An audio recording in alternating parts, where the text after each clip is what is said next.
माँ का हृदय माधवी के पति की 22 साल पहले ही मौत हो चुकी थी। उसके पास कोई दौलत नहीं था, सिर्फ संपत्ति के नाम पर एक बेटा था जो कि इस वक्त जेल में बंद था। माधवी अपने घर में एकदम अकेली पड़ चुकी थी, यहाँ तक कि उसके आंसू पोंछने वाला भी कोई नहीं था। माधवी ने बड़ी दुख तकलीफों से अपने बेटे को पाल पोस कर बड़ा किया था। अगर उसका बेटा किसी बीमारी में या दुर्घटना के कारण मरा होता तो वह बर्दाश्त कर लेती, लेकिन उन्हें अलग करने वाले तो कोई और ही थे, जिनके अत्याचार को सहना माधवी के लिए बहुत ज्यादा मुश्किल हो रहा था। माधवी के मन में हर बार उन स्वार्थियों से बदला लेने का विचार आता था, पर माधवी कर भी क्या सकती थी। उसके लिए उसका बेटा ही सब कुछ था, जिसे देखकर उसे जिंदगी में आगे बढ़ने का हौसला मिलता। माधवी का बेटा सुंदर और होनहार था। माधवी ने उसकी काफी अच्छी परवरिश की थी। उसकी गली के सभी लोग उसके बेटे की तारीफ करते नहीं थकते थे, यहाँ तक कि स्कूल के अध्यापक तक उस पर अपनी जान छिड़कते थे। माधवी का बेटा, जिसका नाम आत्मानंद था, उसको दूसरों के दुख दर्द और तकलीफें देखी नहीं चाहती थी। हमेशा सबकी मदद करने के लिए खड़ा रहता था।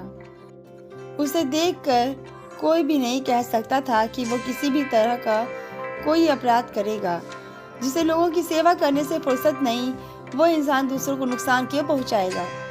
यहाँ तक कि माधवी भी यही सोचकर तड़पते हुए दिन रात काट रही थी कि आखिर उसके बेटे ने क्या अपराध किया है। आत्मानंद में गुणों का भंडार है। इसके अलावा वह राजनीति में भी रुचि रखता था। वो बेबाक था और अपने राजनीतिक लेखों की वजह से सरकारी कर्मचारियों की नजरों में आ गया था। पुलिस भी उसकी हरकतों पर हर वक्त नजर रखती थी, मानो जैसे पुलिस बस एक मौके की तलाश में हो, ताकि वो उसे जेल की सलाखों के पीछे डाल सके। जिले में एक डाके ने उन सभी लोगों को आत्मानंद को फंसाने का एक मौका दे दिया, जो आत्मानंद को देख के पसंद नहीं करते थे। डाके से तार जुड़े होने का हवाला देकर आत्मानंद के घर की तलाशी ले गई। अपने आरोपों को सिद्ध करने के लिए पुलिस ने कुछ और युवकों को भी गिरफ्तार कर लिया और आत्मानंद के गिरोह का मुखिया ठहरा दिया गया।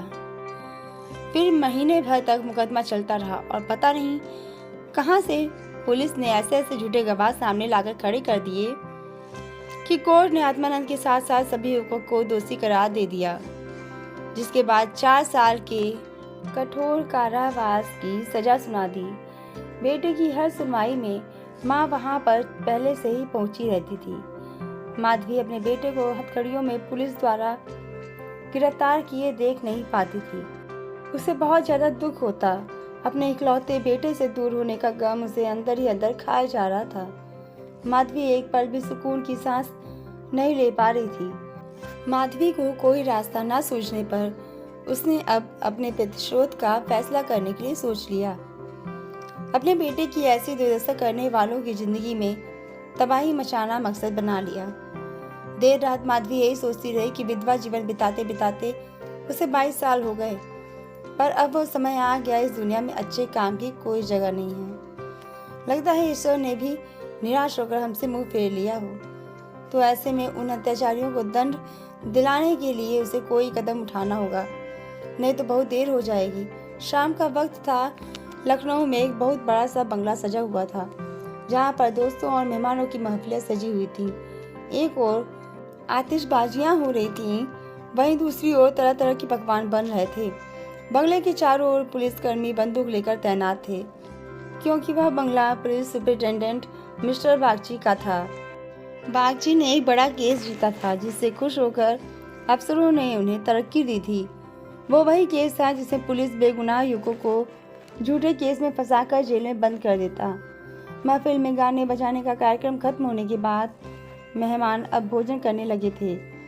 आधे लोग वहां से चले जाते हैं, फिर बच्चे मजदूरों के साथ एक बूढ़ी औरत वहां पर काम कर रही थी।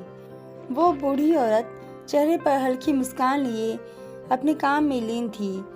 वह बूढ़ी औरत कोई और नहीं बल्कि माधवी ही थी, जो बदला लेने के लिए मजदूर बनकर आई थी। महफिल खत्म होते होते सभी मेहमान जा चुके थे। इक्के दुक्के मजदूर बचा हुआ खाना समेट रहे थे। माधवी एक कोने में चुपचाप बैठी हुई एकटक सभी को देखे जा रही थी। सहसा मिस्टर बागची की नज़र माधवी पर पड़ी। वो उसके पास गए और बोले, तुम अब यहाँ क्या कर रही हो? कुछ खाने के लिए मिला या नहीं? माधवी ने नजर उठाकर बागची को देखते हुए कहा, साहब खाना मिल गया है, लेकिन मेरे पास जाने के लिए कोई जगह नहीं है। अगर आपको दिक्कत ना हो तो मुझे यहीं एक कोने में पड़े रहने दीजिए।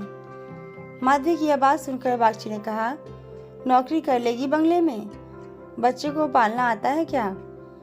बागची की बात सुनकर माधवी ने झट से कहा, जी साहब, बच्चों को अच्छे से खिलाना जानती हूँ। आप मुझे बस एक मौका दे दीजिए।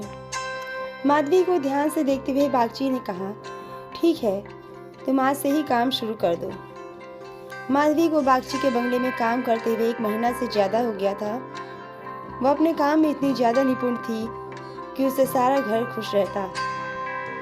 बागची की पत्नी का स्वभाव चिड़चिड़ा था और वह आलस और अपनी खराब सेहत के चलते दिन भर बिस्तर और सोफे पर पड़ी रहती, नौकरों पर चिल्लाती रहती। उसके ऐसे स्वभाव के कारण उसके बच्चे का ध्यान रखने वाली आया भी ज़्यादा दिनों तक टिक ना पाती।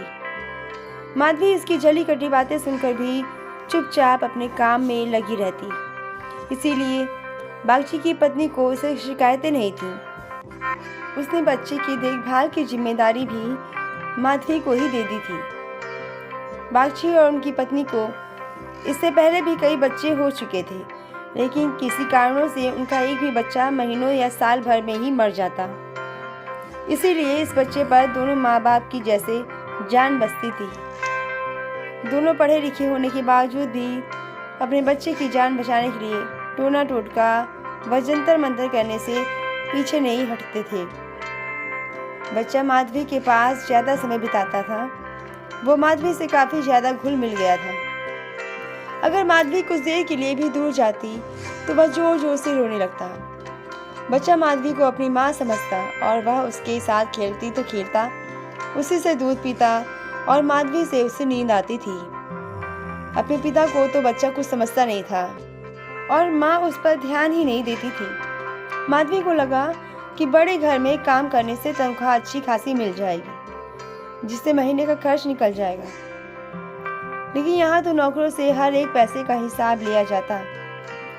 एक दिन बच्चे को गोद में लिए माधवी ने मालकिन से कहा कि बच्चे के लिए खिलौना या गाड़ी मंगवा दें तो अच्छा होता। माधवी की बात सुनकर मिसेज बागची ने कुंठित स्वर में कहा, कहाँ से मंगवाऊं इसके लिए खिलौना गाड़ी? हाथ में रुपए भी तो होने चाहिए। इसका खिलौना 10-20 रुपए में आएगा और इतने रुपए कहाँ हैं हमारे पास? माधवी ने मिसेज बागची को देखते हुए कहा, मालकिन, खिलौना ही तो है। माधवी की बात सुनकर मिसेज बागची ने कहा, अब तुमसे क्या छुपाना? तुम्हारे मालिक की पहली पत्नी से 5 बेटियां हैं जो इलाहाबाद के स्कूल में पढ़ रही हैं और अभी 5 कुंवारी हैं। उनकी पढ़ाई लिखाई और दूसरे खर्चों में इनका आधा वेतन तो ऐसे ही चला जाता है और अभी तो लड़कियों की शादी के लिए भी कम से कम 25,000 रुपये लगेंगे। अब कहाँ से लाएं इतने पैसे?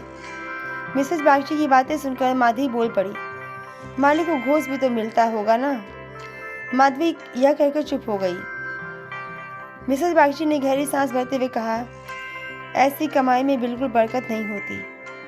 पैसे एक तरफ से आते हैं तो दूसरी तरफ से निकल जाते हैं। ऐसी कमाई का क्या मतलब? माधवी वहाँ इतनी घुल मिल गई थी कि कभी कभी माधवी को बदला लेने की बात याद भी आती, पर वह बच्चे को देखकर शांत हो जाती। वहाँ रहते हुए माधवी मिस्टर बागची के परिवार की परिस्थिति से वाकिफ हो गई थी। कई बार तो वह अपना दर्द छोड़कर उनके परिवार के लिए परेशान हो जाती और उसका मन दया से भर जाता। एक दिन माधवी किसी काम से अपने घर चली गई। पीछे से बच्चे ने रो रो कर पूरा घर सिर पर उठा लिया।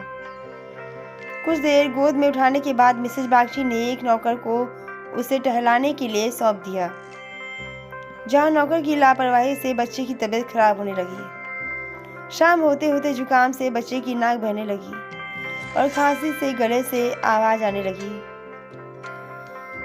जब माधवी बंगले में पहुंची तो बच्चे की हालत देखकर उसका कलेजा फटने लगा। वह बच्चे को लेकर मालकिन के पास पहुंची और कहा, देखो जरा बच्चे को क्या हाल हो गया है, कहीं से सर्दी तो नहीं लगी? बच्चे की हालत देखकर मालकिन भी हक्की बक्की रह गई क्योंकि वह ऐसा मंजर पहले भी देख चुकी थी। मिसेज बागची ने तुरंत नौकरों से अलाव जलाने को कहा। मिसेज बागची और माधवी दोनों पूरी रात बच्चे को ठीक करने में जुटे रहीं। दोनों की आंखों से नींद भाग गई थी। ऐसे में सुबह कब हुई मालूम ही नहीं चला। मिस्टर बागची को जैसे ही बच्चे की खबर मिली, वह डॉक्टर को लेकर सीधे पहुंचे।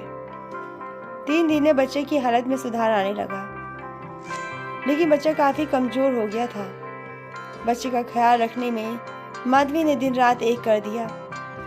यह वही माधवी थी जो परिवार का सर्वनाश करने का संकल्प लिए उस घर में आई थी, और आज उसी घर के चिराग की सलामती के लिए दिन में हजारों बार ईश्वर से दुआएं मांग रही थी। यह माधवी की दुआओं का ही असर था कि बच्चे की सेहत में धीरे धीरे सुधार होने लगा। एक सुबह मिस्टर बागची बच्चे के झूले के पास बैठे हुए थे और मालकिन सिर दर्द के कारण चारपाई पर लेटी हुई थी। माधवी पास में ही बैठी बच्चे के लिए दूध गर्म कर रही थी। माधवी की ओर देखते हुए मिस्टर बागची ने कहा, हम जब तक जिएंगे तुम्हारे एहसान के तले दबे रहेंगे। तुम बच्चे को मौत के मुंह से खींच लाई, वरना हम तो हार गए थे।